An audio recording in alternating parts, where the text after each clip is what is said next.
Now, ladies and gentlemen, as you all know, our chairman, Mr. KIBOR, died. Now, we as men, currently we don't have chairman. Na ni lazima sisi kama wanaume tuwe na chairman ambaye atatuwakilisha. Now, guys, let's have 1 minute of silence to respect Mr. KIBOR kwa kazi yenye alifanya kazi kubwa na kazi tena mzuri sana.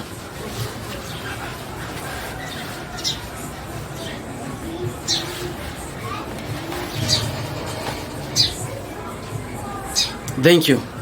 Now tukiwa hivi tukiwa wanaume and we saw that it's good tutembee county zote, tuchague tuwe na chairman ambaye anakuwa anatutetea, ambaye atakuwa na conduct men's conference, because currently we don't have someone kukiwa na men's conference mwenye ataiconduct.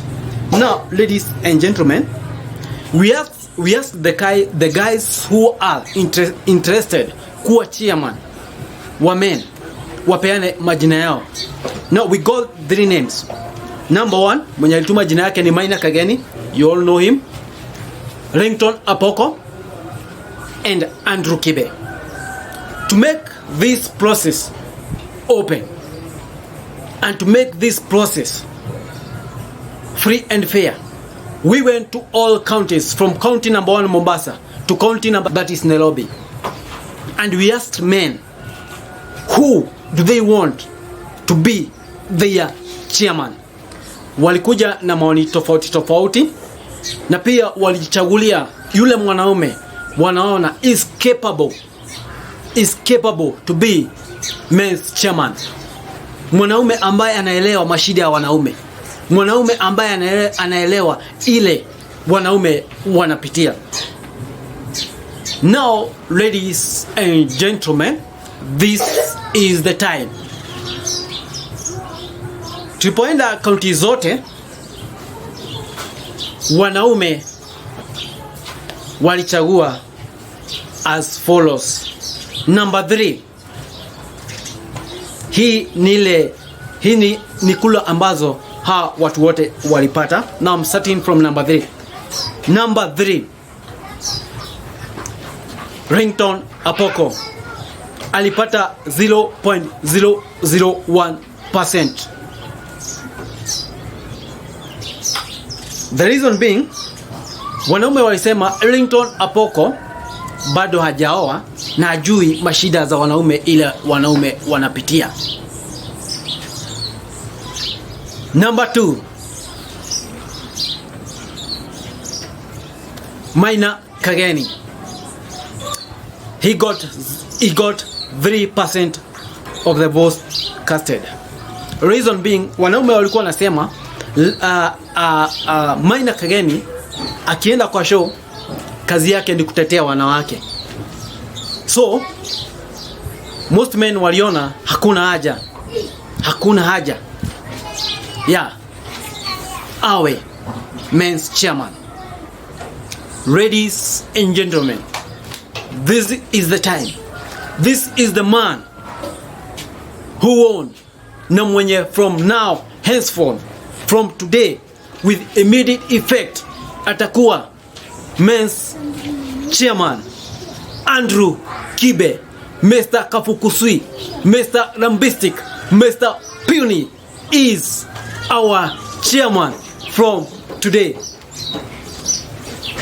Please put your hands together for Mr. Andrew KIBE. Okay, as we all know, Mr. Andrew KIBE is a divorcee, lakini ashaipitia maisha ya kuoa. Anajua mashida za wanaume, anajua ile wanaume wanapitia. He knows what men pass through. So that's why most wanaume wengi walimpe kula zao. Ladies and gentlemen, okay, as we all know, Mr. Andrew KIBE currently ako US. Tutatuma private jet imwende huko US ndio akuja hapa Kenya aingie kwa ofisi yake aanze kazi with immediate effect, kwa sababu zile mashida wanaume wanapitia ni mashida mingi sana. Now, ladies and gentlemen, what are duties of Mr. Chairman? What will be duties of Mr. KIBE? Number 1,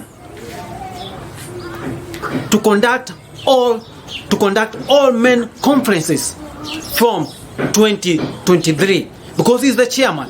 He has to conduct all men conferences because he is the chairman.